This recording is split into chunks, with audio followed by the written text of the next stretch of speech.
Fallacy मतलब होता है दोष। फैलेसी का मतलब क्या होगा? दोष, या बोलेंगे एरर, है ना। एरर मतलब कि जब कुछ गलती हो जाती है, ठीक। लॉजिकल आर्गुमेंट करते समय जब कोई एरर आ जाता है उसको हम क्या बोलते हैं? फैलेसी बोलते हैं। तो फैलेसी या एरर क्या होता है? तो जब भी किसी लॉजिकल आर्गुमेंट में कुछ एरर आ जाए, चाहे वो स्ट्रक्चर के रूप में आए या वो कंटेंट के रूप में आए, ठीक है। दो प्रकार के होते हैं फैलेसी। एक फैलेसी आपका फॉर्मल फैलेसी होगा, फॉर्म में गड़बड़ी हो जाती है, स्ट्रक्चर में, एरर इन स्ट्रक्चर, ठीक। और एक होता है इनफॉर्मल। तो इनफॉर्मल में क्या होता है? जब आपका एरर आता है इन कंटेंट। कंटेंट कहने का मतलब है लैंग्वेज में, ग्रामर में, ठीक, या इमोशंस के रूप में। जब इनमें गड़बड़ी होती है उसको इनफॉर्मल फैलेसी कहते हैं। और जब खाली फॉर्म में या स्ट्रक्चर में गड़बड़ी होती है उसको क्या बोलते हैं? फॉर्मल फैलेसी हम कहते हैं। तो पहले कुछ इनफॉर्मल को पहले डील कर ले, क्योंकि फॉर्मल में थोड़ा टाइम लगेगा। तो छोटा सा है इनफॉर्मल का, इसको पहले देख लेते हैं, जो ज्यादातर आपके एग्जाम में पूछे जा रहे हैं। राइट। चलो, तो इसको इनफॉर्मल को डील करेंगे हम। सर इनफॉर्मल के नीचे क्या लिखा है, दिख नहीं रहा, बताइए। ये कुछ नहीं, बस एरर इन कंटेंट। कंटेंट मतलब कि उसका जो कंटेंट होता है ना, कंटेंट मतलब कि लैंग्वेज, ग्रामर, चाहे उसके इमोशंस, इमोशंस के थ्रू तो उसमें गड़बड़ी पाई जाती है उसको इनफॉर्मल फैलेसी कहते हैं। भाषा में, भाषा में जब गड़बड़ी होती है ना उसको, इधर पे खाली उसका स्ट्रक्चर में चेंज होगा। मतलब कि मिडिल टर्म की फैलेसी, माइनर टर्म की फैलेसी, या हम बोलते हैं मेजर टर्म की फैलेसी, या एक्सक्लूसिव प्रीमाइसेस की फैलेसी, है ना, एग्जिस्टेंशियल फैलेसी, ये सारे फॉर्मल का पार्ट। इनफॉर्मल में क्या आता है? इनफॉर्मल में जब लैंग्वेज एक अर्थ, मतलब एक लैंग्वेज का, एक वर्ड का, एक भाषा का एक से ज्यादा मीनिंग निकले, ग्रामर में कुछ गड़बड़ी कर दे, ठीक, या इमोशंस के रूप में आपको, जैसे पीटी की अपील, दया की अपील, इमोशंस का सहारा लेके आपको किसी तरीके से किसी दूसरे पक्ष में मोड़ा जाए, कहने का मतलब आपको जो है किसी दूसरे चीज में इन्वॉल्व किया जाए, तो ऐसी चीजें इनफॉर्मल होती है। तो इनफॉर्मल को देखते हैं।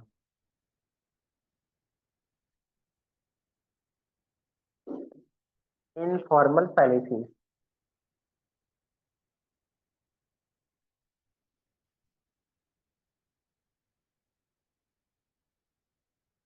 इनफॉर्मल, देखो पहला होगा इसमें, एक एक करके डील करते हैं। सबसे ज्यादा पूछा जाता है एड इग्नोरेंटियम, मतलब कि अपील टू इग्नोर, एड इग्नोरेंटियम, इसको कहा जाता है अपील टू इग्नोर। सबसे ज्यादा एग्जाम में यही आता है। और क्या होता है अपील टू इग्नोर? जब किसी बात को इसलिए सच मान लिया जाता है क्योंकि अभी तक उसको झूठा साबित नहीं किया गया है, ठीक। जब किसी आर्गुमेंट को, जब किसी तर्क को सिर्फ इसलिए सत्य मान लिया जाता है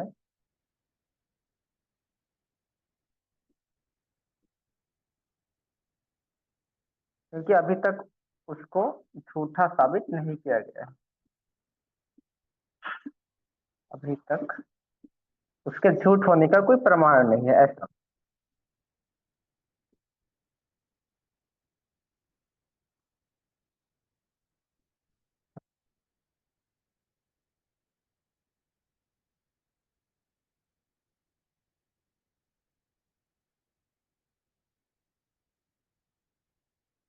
इस यहाँ पे क्या होगा आपका, पहले से आप इग्नो एट इग्नोरेंसियम। जैसे मान लो एग्जाम्पल आता है आपका कि दुनिया में भगवान होता है, ठीक। किसी ने बोला कि भगवान होते हैं, क्यों? क्योंकि अभी तक किसी ने साबित नहीं किया कि भगवान ही होते। तो बोला जाएगा कि भगवान होते हैं, एग्जाम्पल आपको बता रहा हूँ, भगवान होते हैं। और रीजन देगा क्योंकि अभी तक किसी ने उसके ना होने को सिद्ध नहीं किया है।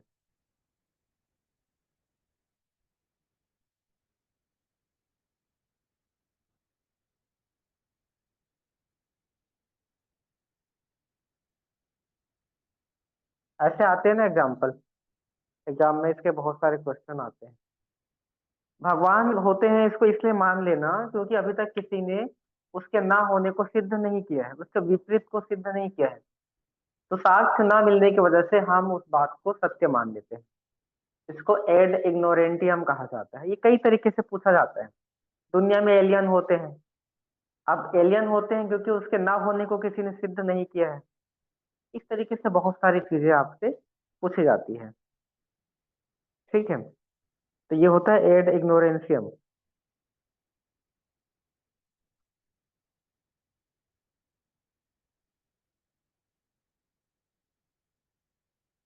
ठीक है ना, समझ में आया ये।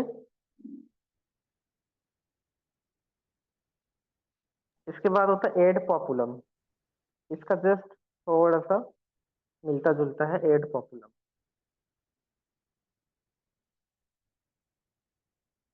ये तो सबसे आसान है ना, इग्नोरेंसियम। जब भी किसी चीज को ऐसा है और उसका प्रूफ ना मिले या सिद्ध नहीं किया गया है, तब आप सीधा बोलना कि ये अपील टू इग्नोर को बोल रहे हैं। एड पॉपुलम किसे कहेंगे हम? Ad populum, appeal to majority.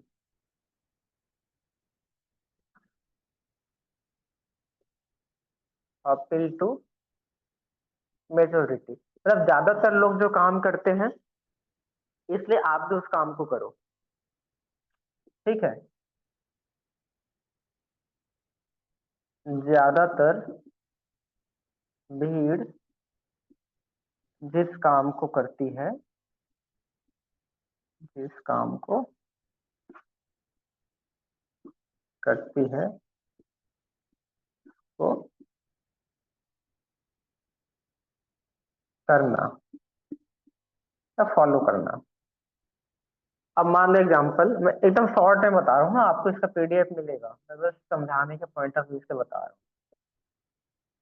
Add पॉपुलम क्या कहता है कि अगर मान लो कि 100 लोग जो है, ठीक है, 100 लोग जो है किसी चीज को, ब्रांड की किसी मोबाइल कंपनी हो सकता है, मान लो हम बोलते हैं एप्पल कंपनी, ठीक है। तो एप्पल कंपनी का फोन सब लोग खरीदते हैं किसी ऑफिस में, तो आप बोलते हो कि आप भी खरीद लो, ठीक। क्योंकि इसको सारे लोग खरीदते हैं, सभी लोग ऐसा करते हैं, सारे लोग इसको खरीदते हैं, तो हमें भी खरीदना चाहिए, है ना। इसलिए आप भी इसको खरीद लो।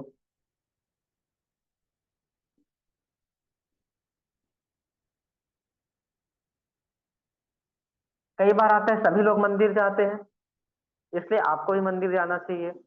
ये भी इसका एग्जाम्पल, एक बार क्वेश्चन आया भी था ये, कि सभी लोग, कभी चर्च लिख देते हैं, कभी मंदिर लिख देते हैं। तो सभी लोग मंदिर जाते हैं, इसलिए आपको भी जाना चाहिए।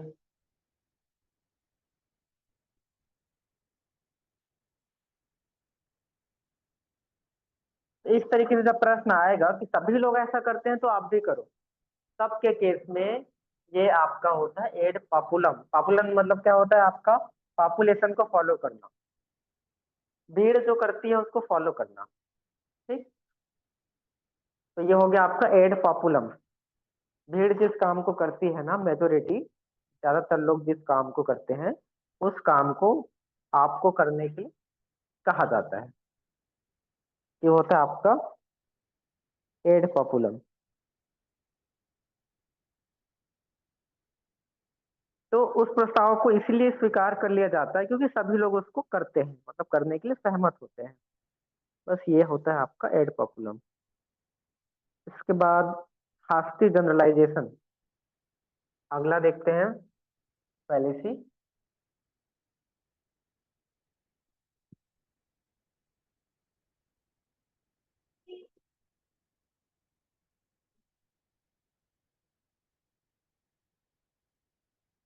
त्वरित हास्टी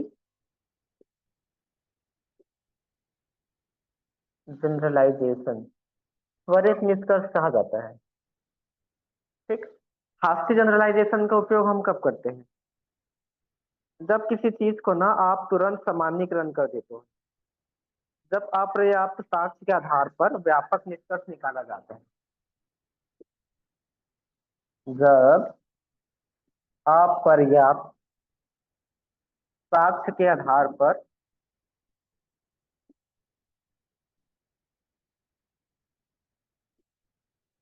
कोई व्यापक निष्कर्ष निकाला जाए।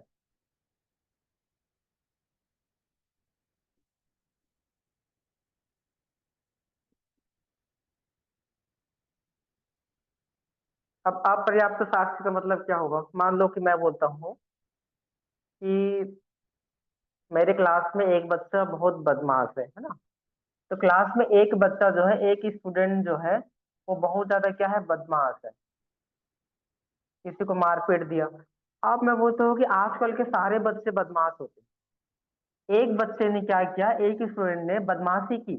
अब इसके बेस से मैं बोलता हूँ कि सारे के सारे आज के बच्चे ना, सारे जो स्टूडेंट होते हैं, सारे बच्चे या जो स्टूडेंट होते हैं वो बदमाश होते हैं।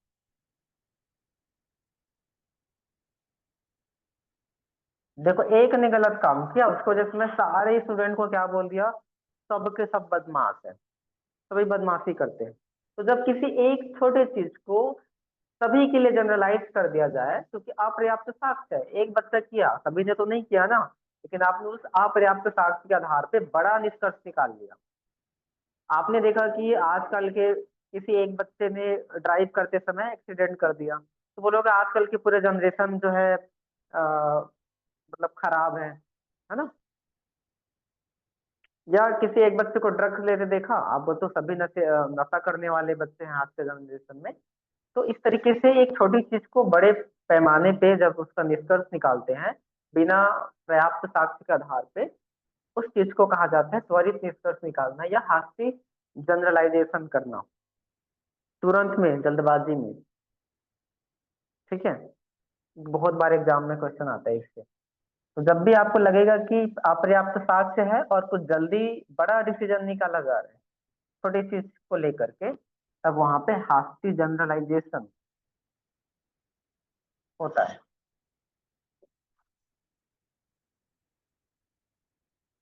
और आता है आपका एग्जाम में स्ट्रॉमैन फैलेसी। स्ट्रॉमैन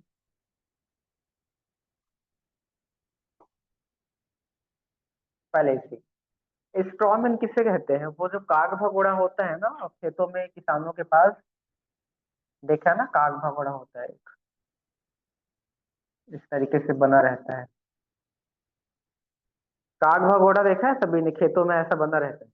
वो कौवा वगैरह आ जाए, पक्षी जो फसल खाने, उसको भगाने के लिए ना एक पुतला बना के रख देते हैं खेत में। और उसको देख करके ना चिड़िया जो है भाग जाती है, मतलब खेत में नहीं आता कि आदमी खड़ा है, तो उसको भ्रम हो जाता है। तो स्ट्रॉमैन क्या करता है, भ्रम पैदा कर देता है। भ्रम पैदा करना मतलब एक मुद्दे से हटा के बात को किसी दूसरे मुद्दे पे मोड़ना, वैसे ही इसको इस तरीके से बोल सकते हैं। चर्चा किए जा रहे विषय के बजाय अलग विषय पर हमला करना। चर्चा किए जा रहे विषय के बजाय किसी और विषय पर हमला करना या बात करना किसी और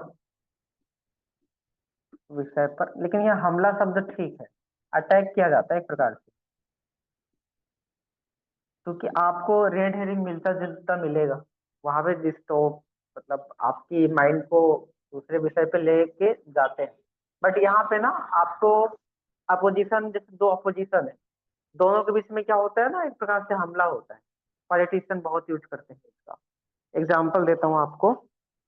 मान लो माता पिता बोलते हैं अपने बच्चों से कि जब तक नहीं, पेरेंट्स बोलते हैं ना बच्चों से। मान लो कि इधर पे उनके पेरेंट्स हैं और अपने बच्चे से बोल रहे हैं। बच्चे से बोलता है, जब तक कि तुम ना अपने थाली में से सब्जियां और जो चिकन दिया है उसको खत्म नहीं कर लेते, तब तक तुमको मिठाई नहीं मिलेगी। क्या बोला उनके पिता या मम्मी ने बच्चे को, कि जब तक तुम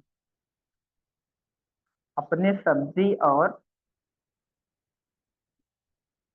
चिकन को खत्म नहीं कर लेते, मतलब खा नहीं लेते,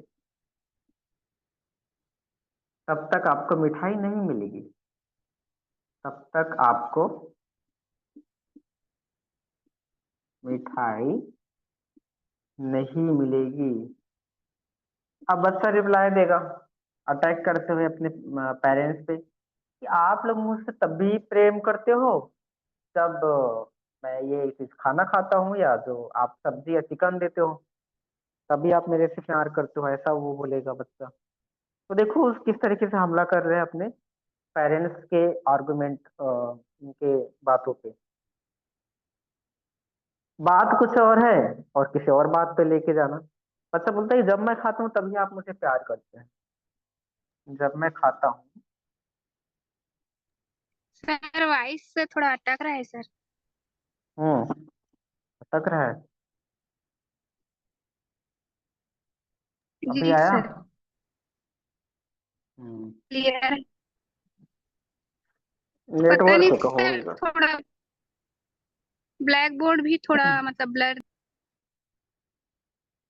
और अभी कैसा, अभी ठीक आया कि अभी भी वैसे ही आ रहा है? हम्म अटक वैसे रहा ही है दिख रहा है। नहीं, वॉइस इसको कर। क्लियर है। ब्लर हाँ, दिख रहा है। ब्लर दिख रहा है, मतलब नेटवर्क आपका सही नहीं। नेटवर्क आपका सही नहीं होगा। लाइट, एक मिनट लाइट और जलाते हैं। वो अब तो आया। वो ना लाइट सामने से आ रहे हैं, बीच में इधर का नहीं दिख रहा है ना यहाँ पे। हाँ जी सर, इसी वजह से। यहाँ पर ब्लर दिख रहा है क्या? लाइट का है वो मेरी आवाज पे फोकस करना फिर तो रिकॉर्डिंग में और उसमें मिल जाएगा आपको सर पीडीएफ। लिख लेंगे, ठीक है। हम्म आवाज आ रही है ना प्रॉपर? आवाज अगर नहीं आ रही होगी तो आवाज तो आ रहा है बोल रहे हैं। वॉइस ब्लर आ क्लियर। रहा है सही। हम्म, ठीक है ना। तो स्ट्रोमैन फैलेसी में क्या होता है, आर्गुमेंट इस तरीके से करेगा बच्चा, एक विषय से हटा के दूसरे विषय पे मुद्दा छेड़ेगा। जैसे यहाँ पे बात चल रही सब्जी को खाने का, है ना, और इसने बोला कि सब्जी खाना कहाँ प्यार ना करना, इसको जोड़ दिया। तो इसे पॉलिटिशियन भी कई तरीके से प्रयोग करते हैं। तो किसी को हराने के लिए ना आप इस तरीके से किसी चीज का सहारा लेते हो, किसी और चीज का। जैसे वहां पे काग भगोड़े का सहारा लेके किसान क्या करता है, पक्षियों को भगाता है ना। तो वैसा ही यहाँ पर भी हम स्टॉमन फैलेसी में करते हैं। ठीक है जी। तो सुनते जाओ, अब क्वेश्चन मिलेगा तो क्वेश्चन के साथ भी करेंगे हम। स्ट्रॉमन फैलेसी के बाद में एक और देख लेते हैं।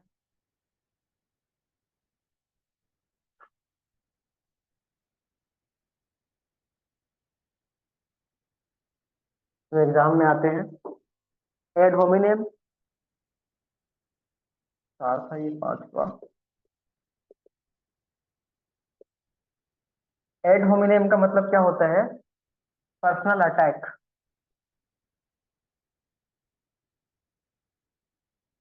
Personal attack.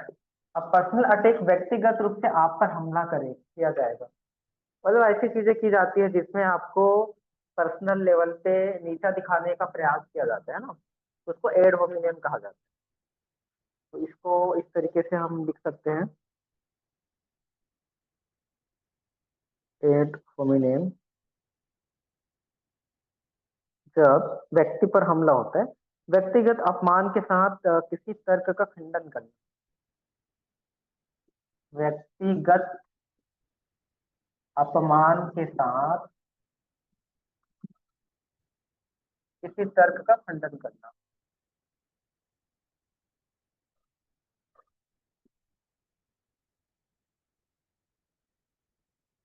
इसको ध्यान में रखना, व्यक्तिगत अपमान इसमें किया जाता है। आपको नीचा दिखाया जाएगा, बोला जाएगा कि आप आईएएस बनना चाहते हो, लेकिन आपके पिता तो खुद रिक्शा चलाते हैं, है ना। तो आप पे पर्सनल अटैक हो गया कि आपने अपने दोस्त को बताया कि भाई मुझे आईएएस ऑफिसर बनना है, लेकिन आपके दोस्त ने आपको नीचा दिखाते हुए क्या बोला कि आप आईएएस ऑफिसर बनने की बात करते हो, आपके पापा तो रिक्शा चलाते हैं, मतलब गरीब हो तुम कैसे बन सकते हो। तो एक प्रकार से उसके पोजीशन को लेकर के क्या अटैक कर दिया, पर्सनल हो गया ना अटैक। या ऐसा बोला जाए कि मान लो कोई ऐसा व्यक्ति है जिसके पापा ना क्या है, क्रिमिनल है, चोर हो रहे हैं, ठीक है। और किसी के पापा क्रिमिनल है, चोर है, और ये अपने दोस्त से बोल रहा है कि चोरी करना पाप होता है ना। दो बच्चे आपस में बात कर रहे हैं, एक बच्चा बोलता है कि चोरी करना पाप है, चोरी करना पाप है। अब ये सामने वाला उसका दोस्त को पता है कि तुम्हारा बाप तो खुद जेल में है, चोर है, तो तुम चोरी करना पाप है ये कैसे बोल सकते हो, हम तुम्हारी बात पे भरोसा कैसे करें, तुम्हारे पिता तो खुद ही चोर है। ऐसा अटैक कर देना। या कई लोग ऐसा बोलते हैं ना कि राजनीति की बड़ी बड़ी बातें करते रहते हैं कि ये पार्टी अच्छा है या वो पार्टी अच्छा है, तो सामने वाला बोलेगा कि तुम पॉलिटिक्स के बारे में क्या जानोगे, तुम तो कॉलेज कभी गए ही नहीं, और तुमने तो पढ़ाई ही नहीं की है कॉलेज की, तो तुम्हें पॉलिटिक्स का इतना ज्ञान कैसे होगा। तो पर्सनल अटैक करना, पर्सनल उसको नीचा दिखाना, व्यक्तिगत हमला करना, यही होता है आपका एड होमिनेम। जब आप पे पर्सनल अटैक किया जाता है, व्यक्तिगत रूप से आप पे हमला किया जाता है।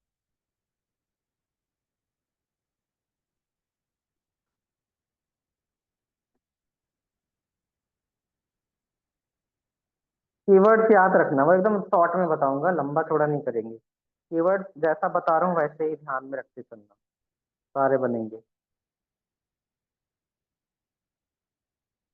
एक जो होता है fallacy ऑफ कंपोजिशन, देखो दो चीज होता है, fallacy ऑफ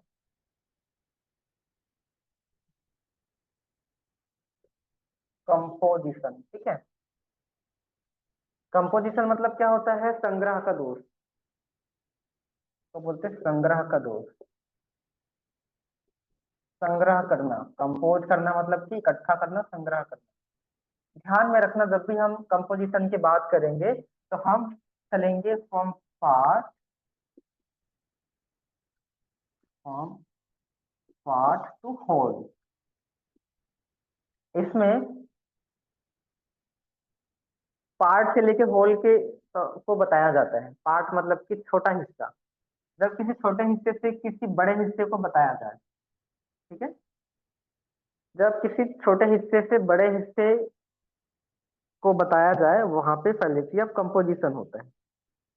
तो आपके टर्म में हम बोलेंगे यह तब उत्पन्न होती है जब कोई व्यक्ति यह मानता है कि यह संपूर्ण, मतलब कुछ हिस्सा पूरे संपूर्ण के लिए सही होगा। जब किसी होल का कुछ हिस्सा, जब किसी संपूर्ण का कुछ हिस्सा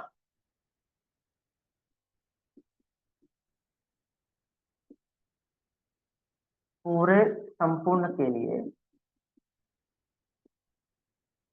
सत्य हो।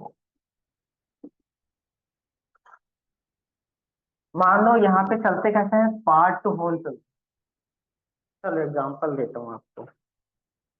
मान लो यदि आपको गर्म केक और आइसक्रीम पसंद है, ठीक है, एग्जांपल बोलता है कि यदि आपको गर्म केक और आइसक्रीम पसंद है। गरम केक और दूसरा आइसक्रीम, दोनों अगर आपको पसंद है तब निश्चित रूप से गरम केक और आइसक्रीम पसंद होगी। तो आपको निश्चित रूप से गरम केक आइसक्रीम पसंद होगी।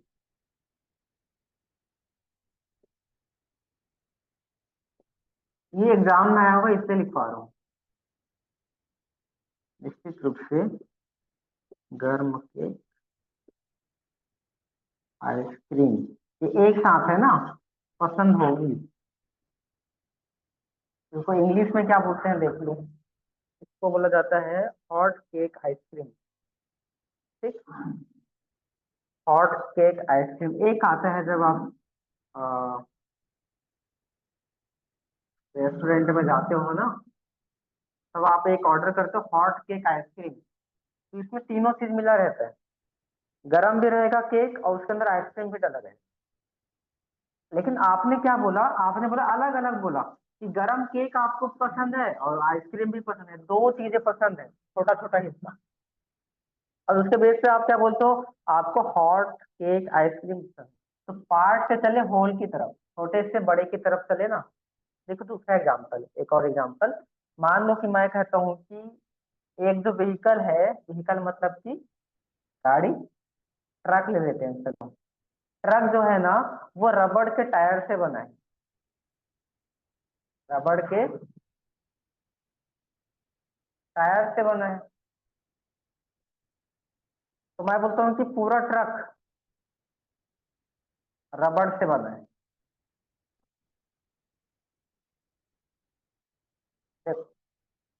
वो क्या रहे, खाली जो टायर है ना, रबड़ के टायर से जो ट्रक है ना, तो रबड़ के टायर से जो ट्रक है वो रबड़ के टायर से बना है। अब आप बोलते हो कि पूरा का पूरा जो ट्रक है वो रबड़ से बना है। इसको इस तरीके से भी लेते हैं कि एक जो बिल्डिंग है वो छोटे छोटे ईंट से बनी है। एक बिल्डिंग छोटे छोटे ईंट से बनी है,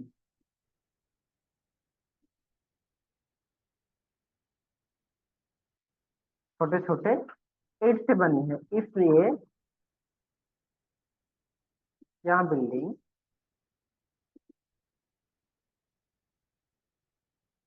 आप बोलते हो कि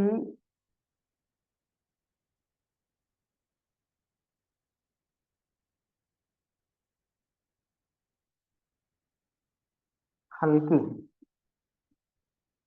ठीक, आपने क्या कहा कि छोटे छोटे ईंट से बना है बिल्डिंग, वो हल्का हल्का, उसके बेस से पूरा बिल्डिंग को आपने हल्का है ऐसा बता दिया। भाई पूरा छोटा हिस्सा पूरे होल के लिए सही हो जरूरी तो नहीं है ना। आप छोटे से बड़े को बता रहे हैं। जब भी हम पार्ट से होल को बताते हैं तब वहां पे फेलेसी ऑफ कंपोजिशन होती है। जैसे रबड़ से पूरे टायर को मतलब ट्रक को बताना कि पूरा ट्रक ही जो है वो रबड़ से बना हुआ है, जबकि छोटा टायर ही बना है रबड़ से। उसके बेस पे कहते हो कि पूरा का पूरा ट्रक जो है रबड़ से बना है। या अगर आपको आइसक्रीम और गरम केक पसंद है तो आप बोलते हो आपको आइसक्रीम, हॉट आइसक्रीम केक पसंद है। वैसा आपने बोला कि जब छोटे ईंट से बिल्डिंग बना है जो कि हल्की होती है, हल्के ईंट से, छोटे ईंट की जगह पे हल्की ईंट कर ले इसको, है ना, हल्के ईंट से बना है तो पूरा बिल्डिंग हल्की हो जाना। तो पूरे छोटे चीज को, पूरे पार्ट को होल के लिए अप्लाई कर देना, ये फैलेसी ऑफ कंपोजिशन होता है। जब हम पार्ट को पूरे होल के लिए अप्लाई कर देते हैं, ठीक है, जब पार्ट को होल के लिए अप्लाई कर देंगे वहां पे होता है fallacy of composition.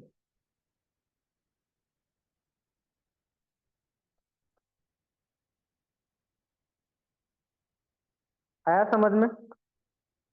Whole to part, ये याद रखना, सॉरी पार्ट टू होल, इसको याद रखना, छोटे से बड़े की तरफ जाना। ठीक है, तो छोटा हिस्सा जब पूरे संपूर्ण के लिए सही माना जाए, किसी संपूर्ण का हिस्सा, स्पेसिफिक हिस्सा पूरे संपूर्ण के लिए जब सत्य हो माना जाए, तब वहां पे फेलेसी ऑफ कंपोजिशन होता है। एक इसका अपोजिट मिलेगा, फेलेसी ऑफ डिवीजन, जो होल से पार्ट की तरफ जाता है।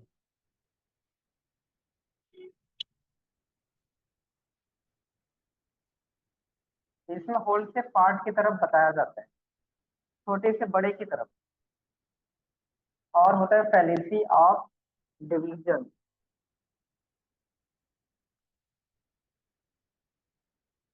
अगला फैलेसी ऑफ डिवीजन।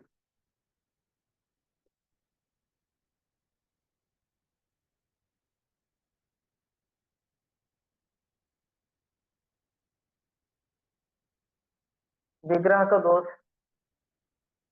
तोड़ते हैं इसको। वो संग्रह का दोष है या विग्रह का दोष? जब अपोजिट कर दो इसको, जब किसी होल से पार्ट की तरफ चला जाए, मतलब इसको हम बोलेंगे, जब कोई मानता है कि संपूर्ण का भाग सच है, तब भागों के हिस्से भी सच होंगे। जब संपूर्ण का भाग सच है, तब भागों के हिस्से भी सच होंगे। जब संपूर्ण का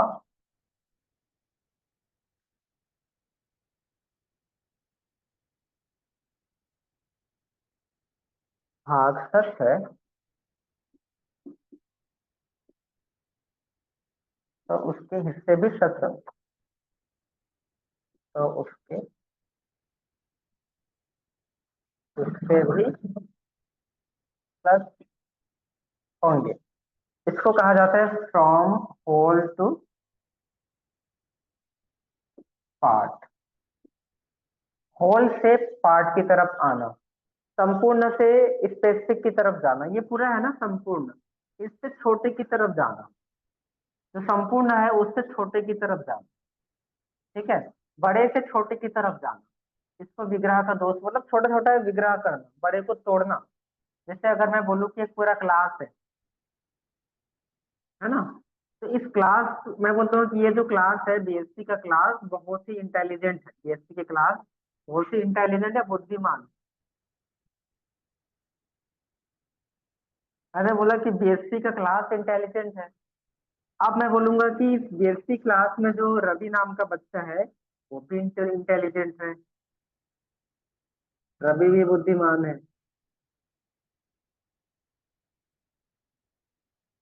और श्याम भी बुद्धिमान है।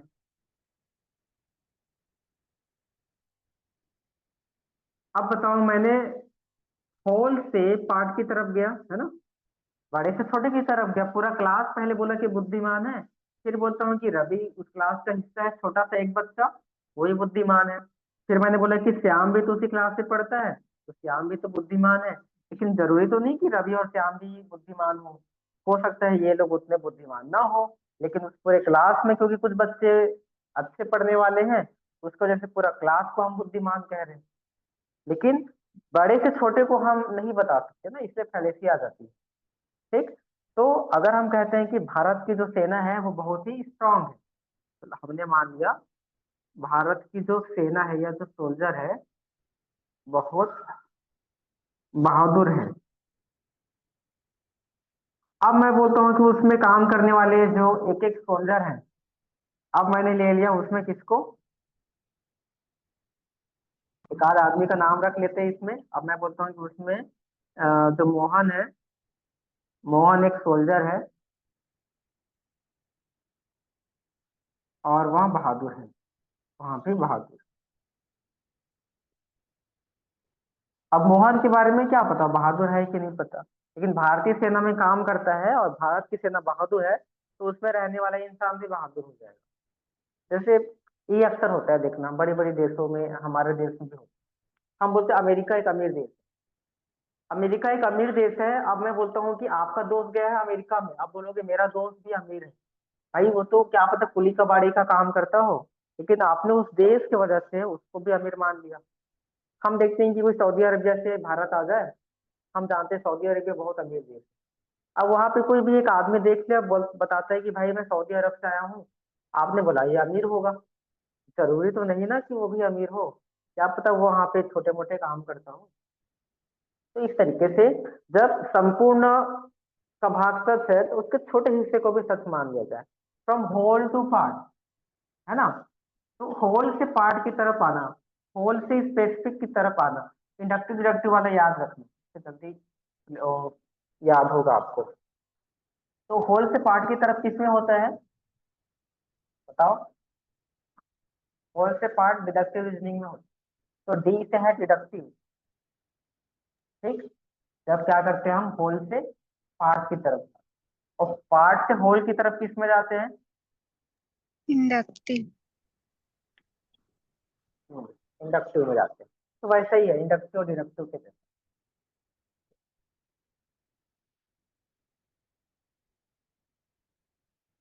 ये आया है बहुत बार, फेलिसी ऑफ डिवीजन और फेलिसी ऑफ कंपोजिशन बहुत पूछता है।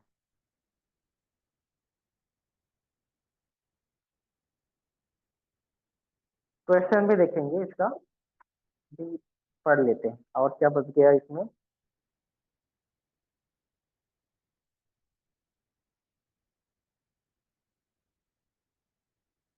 स्लिपरी स्लोप पता है ना आप लोगों को? स्लिपरी स्लोप, रेड हेरिंग बता है इसमें भी। बेगिंग द क्वेश्चन बता है, बेगिंग द क्वेश्चन कर लेते हैं साथ था। बेगिंग द, ये सबसे ज्यादा आ रहा है, यही जो दिखता है, कंपोजिशन ना दिखे तो ये दिखेगा। इसको आत्माश्रय दोष है, आत्माश्रय। और सबसे आसान यही है, देखते ही पता चल जाता है, आत्माश्रय दोष। ठीक, इसमें क्या होता है ना, जो कंक्लूजन है वो प्रीमाइसिस में ही मान लिया जाता है। जब निष्कर्ष को, निष्कर्ष को अभिकथन में ही मान लिया जाए, क्या प्रीमाइसिस लिख देता हूँ, प्रीमाइसिस में ही मान लिया जाता है।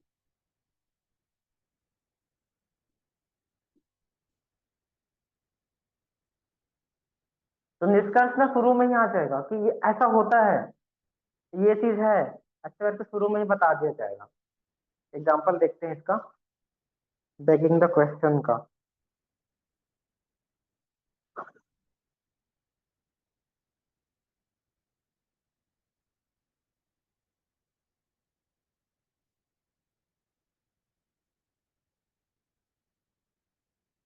बेगिंग द क्वेश्चन,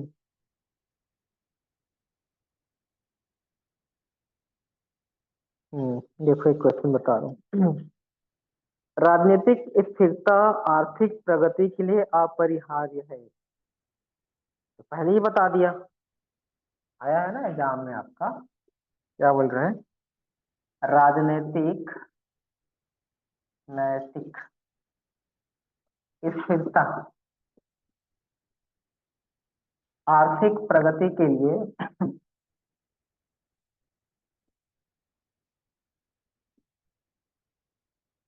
अपरिहार्य है, अपरिहार्य है, इनडिस्पेंसेबल मतलब अपरिहार्य है, क्योंकि आर्थिक प्रगति, क्योंकि आर्थिक प्रगति केवल राजनीतिक स्थिरता के, केवल राजनीतिक स्थिरता के साधनों से ही प्राप्त की जा सकती है।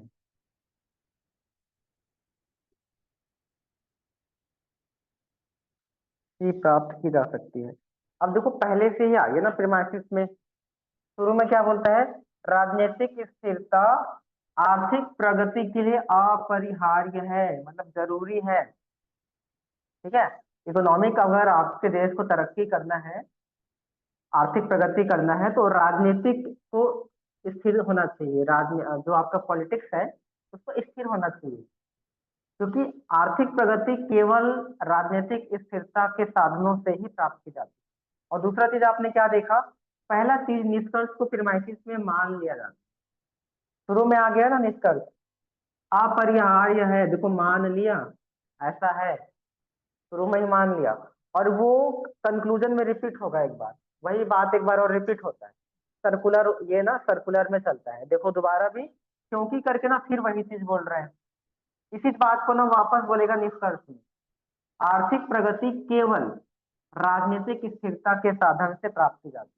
उसी बात को जो प्रीमाइसिस में अभिकथन था, निष्कर्ष में भी रिपीट किया जाता है। तो वही बात ना दो बार रिपीट हुआ मिला जब आपको, या निष्कर्ष को पहले ही मान लिया जाए, शुरू कथन में ही निष्कर्ष को मान लिया जाए, वहां पे ये दोष होता है, आत्माश्रय दोष। ठीक है, आत्माश्रय दोष कहा जाता है। आया समझ में? जी सर। तो पहले ही मान लिया जाता है निष्कर्ष में इसको।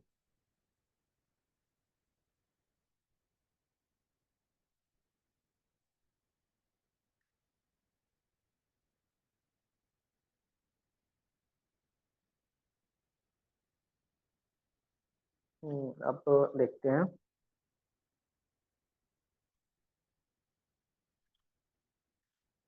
क्या बताने वाला था मैं। रेड हेरिंग, अभी रेड हेरिंग तो ज्यादा नहीं पूछता। फॉल्स स्लिपरी डिलेमा, चलो बता देता हूँ।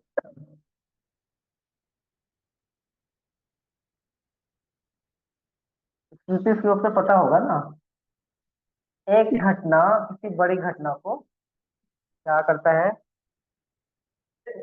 जन्म देता है। Slippery slope, slippery slope, slippery slope का मतलब क्या होता है? फिसलन की ढलान।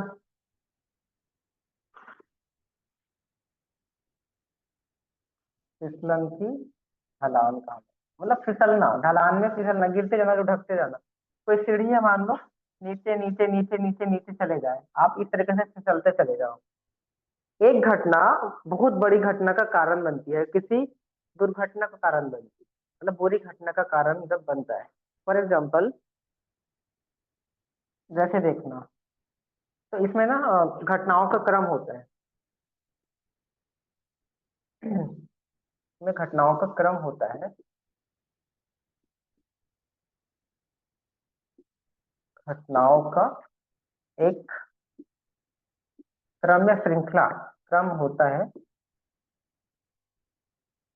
जो दूसरी बुरी घटना को जन्म देती है, बड़ी घटना को, बड़ी घटना का कारण बनती है।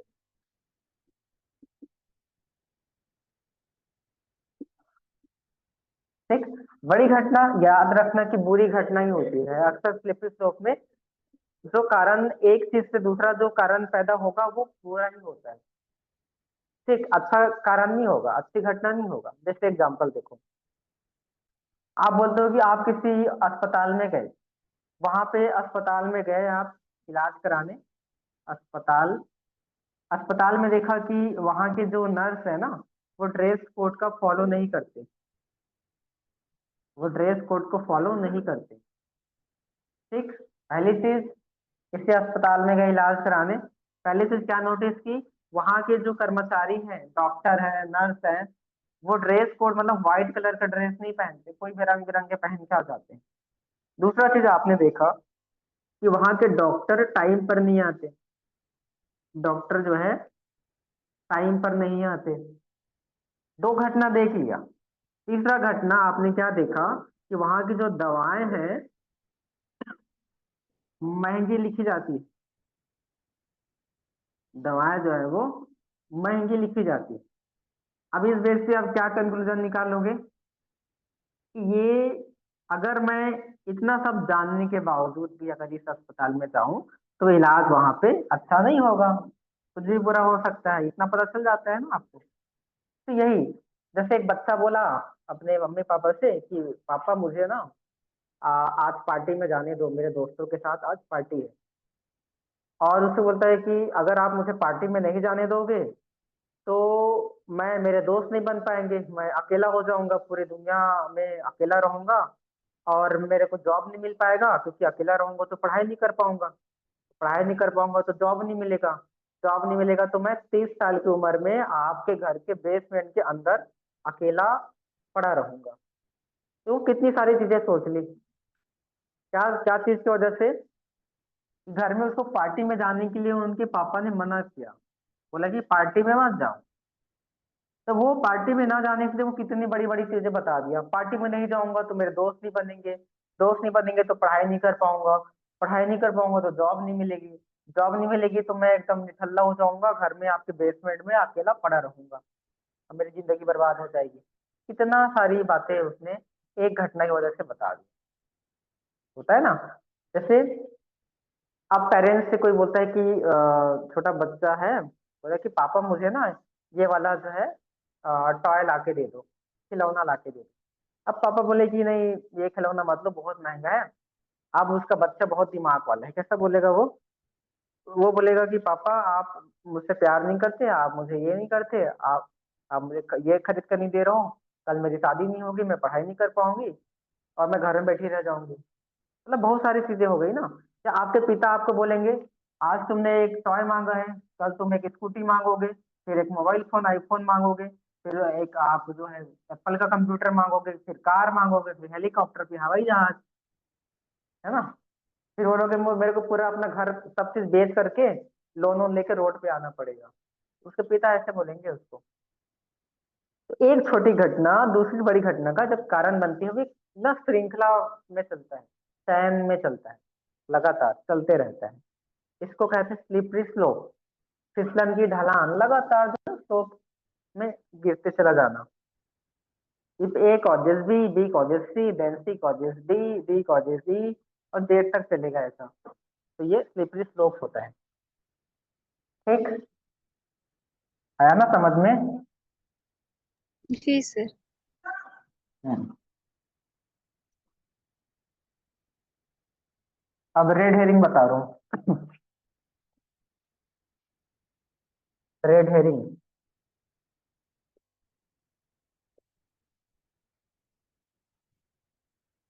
इसको आधा जली हुई मछली कहते हैं।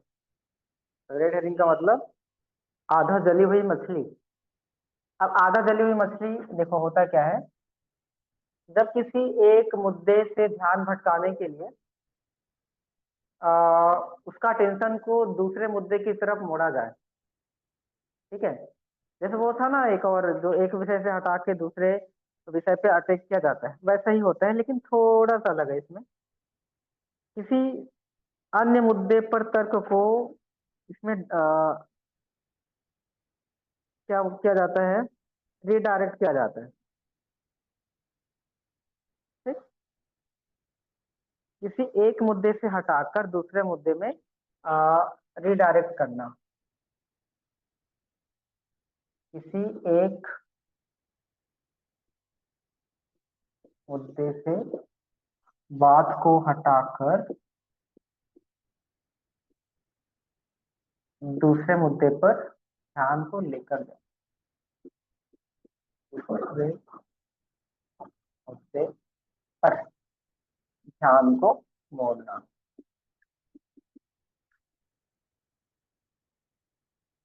एक मुद्दे से बात को हटाकर दूसरे मुद्दे पे उसके ध्यान को भटकाया जाता है, इसको रेड हेरिंग कहा जाता है। जैसे देखो, अब ना एक मम्मी है, एक पेरेंट। ठीक, ये मम्मी है, इसके साथ में इसका छोटा सा बच्चा है। ठीक, तो अपने छोटे बच्चे को लेके ना ये मॉल गई हुई है सामान खरीदने, शॉपिंग मॉल।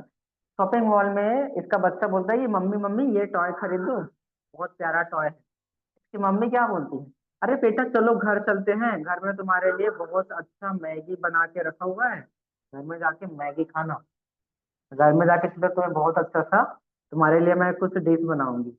तो ध्यान को भटकाया जा रहा है ना।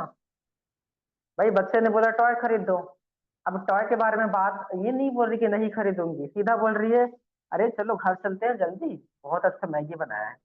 तो पूरा का पूरा ना मुद्दा को ही बदल दिया, ध्यान को ही भटका दिया जाता है। राजनेता लोग ऐसे ही करते हैं, पूछेंगे सवाल कुछ और, जवाब कुछ और देते हैं। एक अटेंशन ना पूरा हट के किसी और चीज पर फोकस हो जाता है। ठीक, आया समझ में? तो रेड हेरिंग कहा जाता है, जब एक मुद्दे से दूसरे मुद्दे पे आपका अटेंशन को डाइवर्ट कर दिया जाता है। अब क्या बच गया इसमें? False dilemma.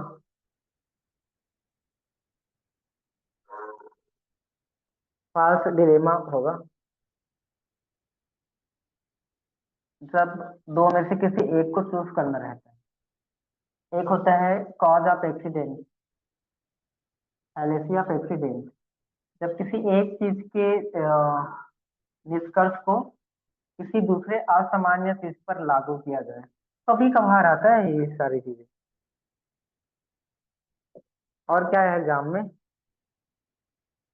एग्जिस्टेंशियल फैलेसी तो क्या चीज है? Red herring, bad wagon fallacy. Bad wagon मतलब, बैड वैगन, एक मिनट देख लेते हैं।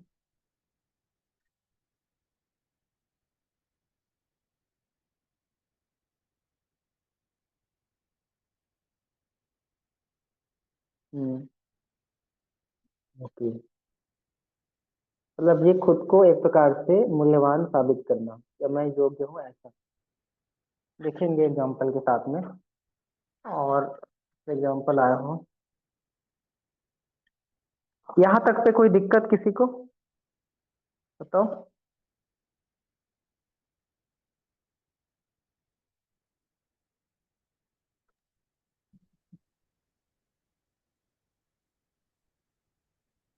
सर एक बार तो थर्ड वाला बताइए ना, थोड़ा कट रहा था तो समझ नहीं आया।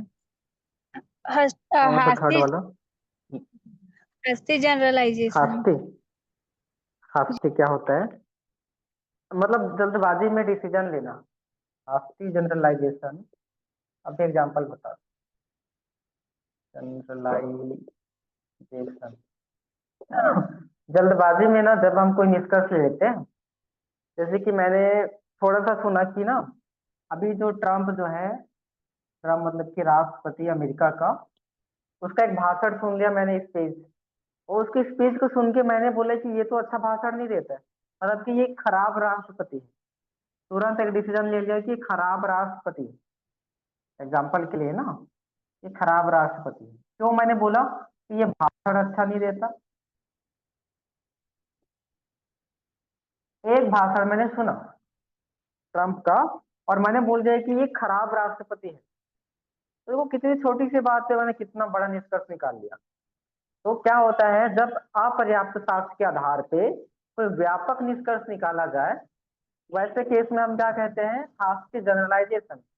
या एक और चीज देख लो, एग्जांपल और बहुत सारा बताया था मैंने इसका, कि अगर आपके क्लास में किसी एक बच्चे ने बदमाशी कर दी, किसी बच्चे को पीट दिया, आप तो आजकल के सारे बच्चे खराब होते हैं। एक ने शैतानी की, एक स्टूडेंट ने शैतानी की, एक बच्चे ने शैतानी की, और इसकी वजह से आपने बोला कि पूरा क्लास बदमाश है, या पूरे स्टूडेंट जो होते हैं आजकल के सारे बदमाश होते,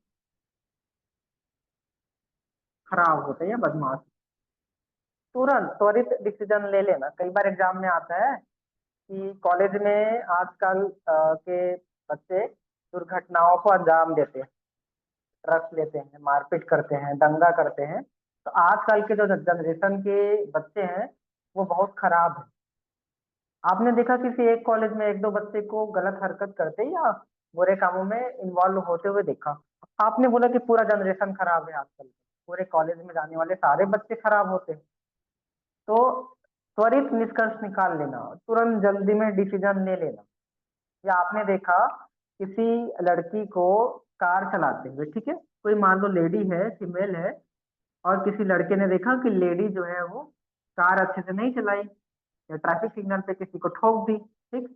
अब आपने देखा कि आपने मन में परसेप्शन बना लिया कि लड़कियां कार अच्छे से ड्राइव नहीं करती, पापा की परी वाला बोल देते हैं ना।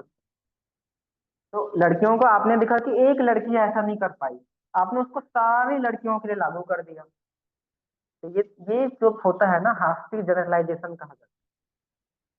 जब हम बिना साक्ष्य के या कम साक्ष्य के आधार पे, अपर्याप्त एविडेंस के बेस पे कोई बड़ा निष्कर्ष निकाल लेते हैं, तुरंत बोल देते हैं कि ऐसा होगा, ठीक।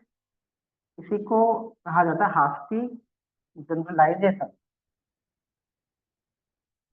हास्य मतलब जल्दबाजी में निष्कर्ष निकालना, सामान्यीकरण कर देना।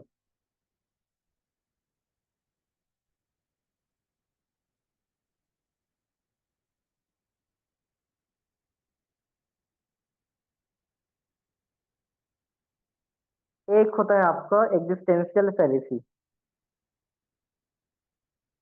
एग्जिस्टेंशियल फैलेसी एग्जाम में आया है काफी बार।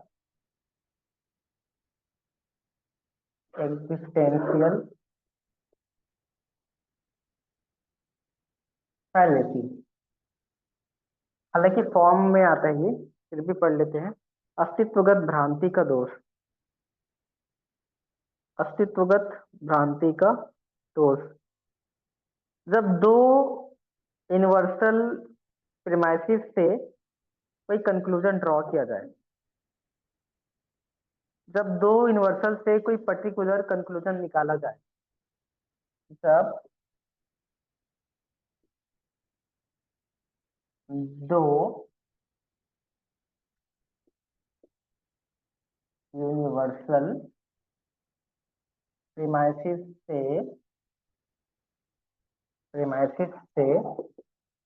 कोई पर्टिकुलर निष्कर्ष निकाला जाए, तब ये दोष होता है। दो यूनिवर्सल कहने का मतलब दो ऑल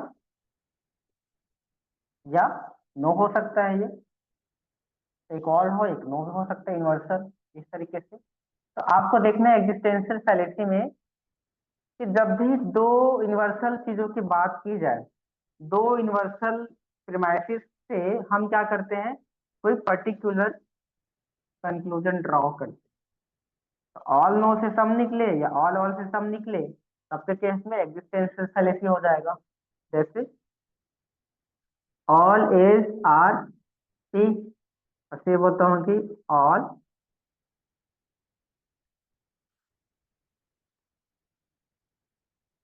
पी आर एस, फिर बोलता हूँ देयर फोर को ना के कर देता हूँ, ठीक। फिर बोलता हूँ कि ऑल सम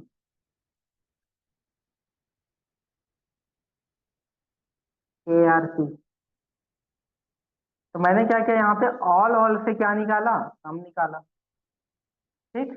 तो इस तरीके से जब हम कंक्लूजन ड्रॉ करते हैं, जब दो यूनिवर्सल प्रीमाइसिस हो, अब उससे कोई सम का हम निकाल ले कंक्लूजन में, तो नियम ये कहता है कि जब दो यूनिवर्सल हो, उससे कभी भी पार्टिकुलर रिजल्ट नहीं आता।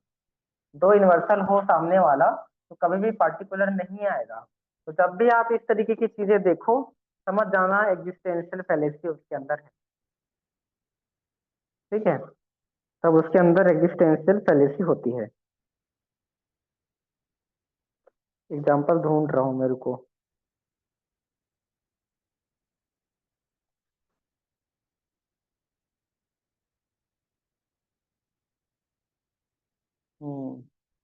ठीक देखो,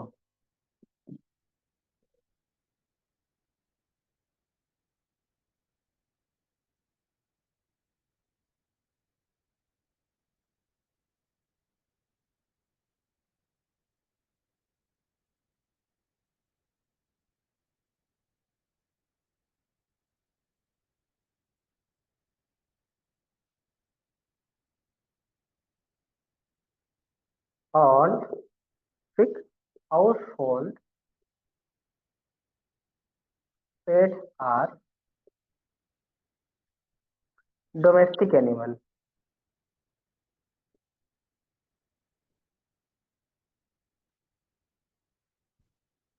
दूसरा है आपका no household, sorry, no unicorn are domestic animal.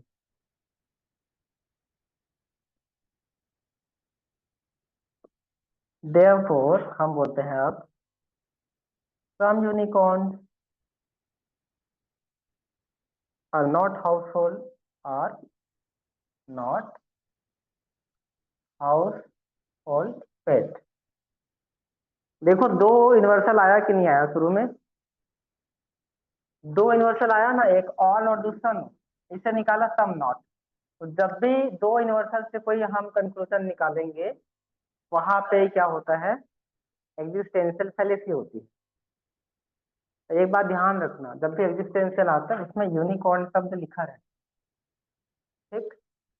अक्सर हमने इसी का एग्जाम्पल देखा है, जब भी यूनिकॉर्न शब्द को दिया जाता है एग्जिस्टेंशियल होता है। ऑल नो, ऑल ऑल, इसी में सम या सम नॉट आ जाएगा, ठीक। तो दो यूनिवर्सल से कभी भी पर्टिकुलर नहीं निकाल सकते। ये पर्टिकुलर निगेटिव है ना, पर्टिकुलर नहीं निकाल सकते, इतना ध्यान में रखना। तो इसको कहा जाता है एग्जिस्टेंशियल फैलेसी, जब दो यूनिवर्सल से कोई पर्टिकुलर कंक्लूजन निकाला जाए। एक होता है exclusive premises fallacy of exclusive premises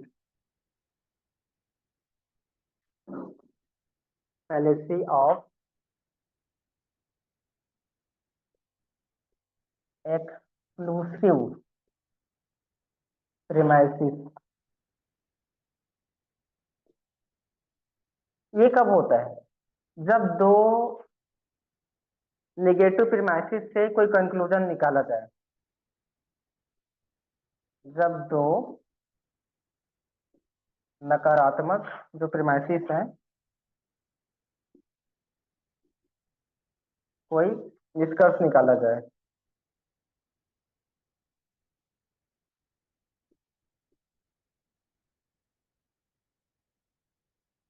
अब देखो कैसे निष्कर्ष निकालोगे, बोल दो कि no S R T, no K R T, ठीक है, टी दो बार हो जा रहा है एस।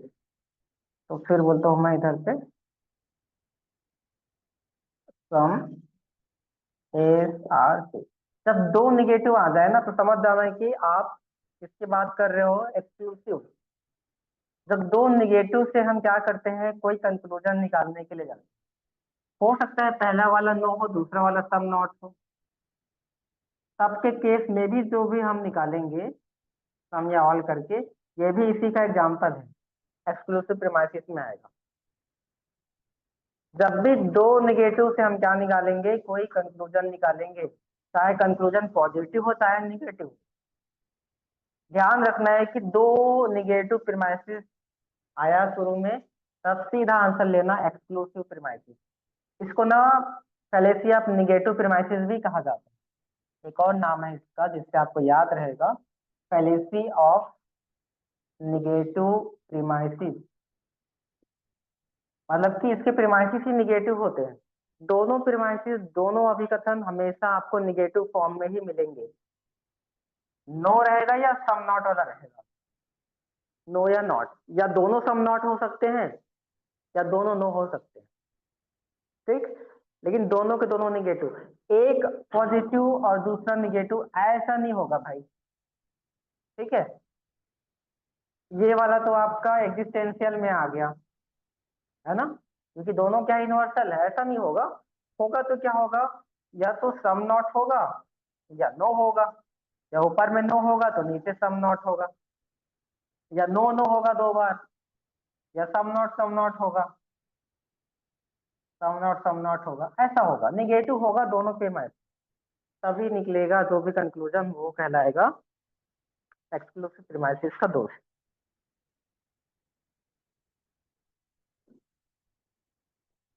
अब बताओ समझ में आया ये? जी सर। हम्म।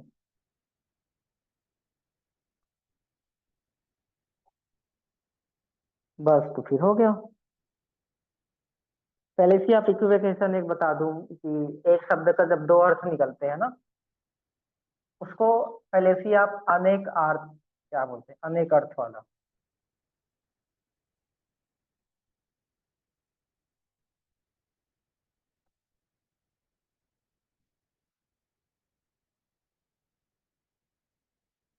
fallacy of इक्विवेकेशन, इक्विवोकेशन। इक्विवोकेशन का मतलब क्या होता है? अनेकार्थता। अनेकार्थता का दोष। नाम से पता चल रहा है कि एक शब्द के अनेक अर्थ निकलते हो। जब एक शब्द के अनेक अर्थ निकलते हो।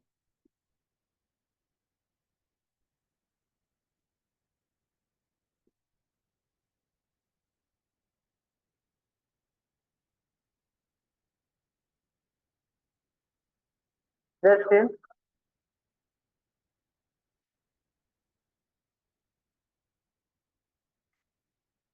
एग्जाम्पल बता रहा हूँ।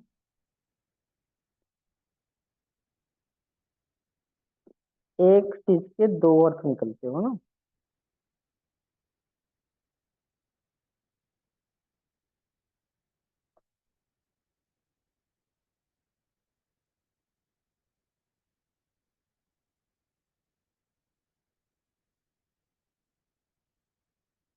वो चूहा वाला एक बार एग्जाम आया था, छोटा चूहा बड़ा चूहा है।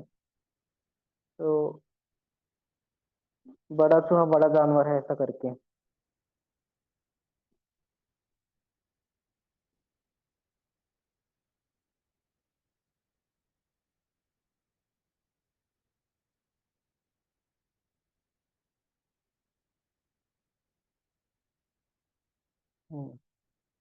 All tree have bark. देखो example.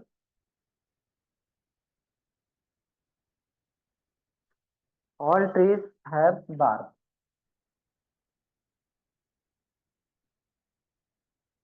Every dog barks. Therefore, every dog is a tree.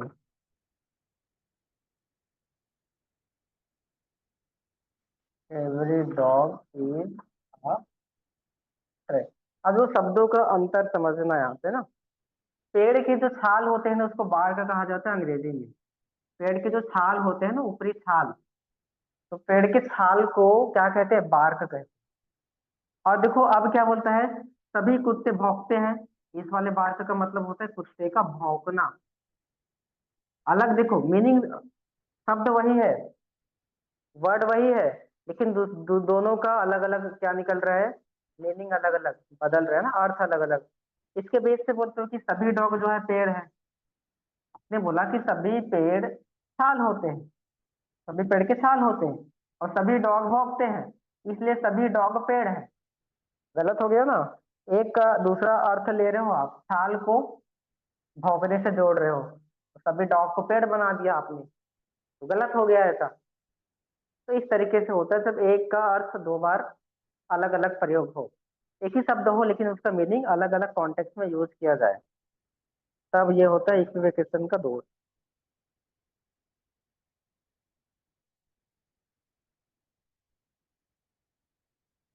जैसे एग्जांपल एक और देखना ना। पुजारी ने मुझसे कहा कि मुझ पर विश्वास रखना चाहिए। पुजारी ने कहा कि तुम्हें मुझ पर विश्वास रखना चाहिए। ट्रस्ट मी, ये बोलता है पुजारी आपसे। ठीक। फिर आप बोलते हो I have faith that my son will do well in school this year. मुझे विश्वास है कि मेरा बेटा इस साल स्कूल में अच्छा करेगा, इसलिए पुजारी मुझसे खुश होना चाहिए। आपने बोला कि मुझे भरोसा है, I trust my son will do good in exam. आपने बोला मुझे भरोसा है कि मेरा बेटा अच्छा करेगा एग्जाम। आप बोलते हो कि इसलिए पुजारी को मुझसे खुश होना चाहिए। पुजारी should be happy with me. पुजारी को मुझसे खुश होना चाहिए। अब बताओ, ये जो पुजारी ने बोला ट्रस्ट, विश्वास रखो, किस पर बोला इसने? मुझ पर भरोसा रखो, मुझ पर भरोसा रखना चाहिए। इसने बोला भरोसा को अपने बच्चे से जोड़ दिया। I trust my son will do good in exam. ये बोलता है कि मेरे बच्चे पे मुझे भरोसा है। अब इस एक ट्रस्ट जो पुजारी ने अपने लिए बोला, उसको तुम अपने बच्चे के लिए बोल के बोलते हो कि मैं तो अपने बच्चे पे ट्रस्ट करता हूँ, विश्वास करता हूँ। अब बोला कि पुजारी मुझसे खुश रहे। पुजारी से खुश तभी रहेगा जब पुजारी की बातों पे भरोसा करोगे ना, उस पर ट्रस्ट करोगे। आप तो अपने बच्चे पे ट्रस्ट करो। तो एक ट्रस्ट का दो अलग अलग कॉन्टेक्स्ट में उपयोग कर दिया आपने, दो अलग अलग जगह उपयोग कर दिया, तब ये वाला केस होता है।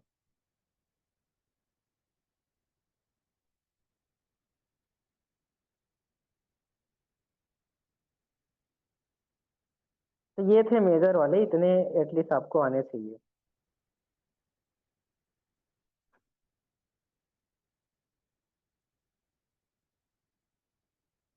अब छोटी मोटी चीजें पढ़ लेना, छुट्टी होगी तो।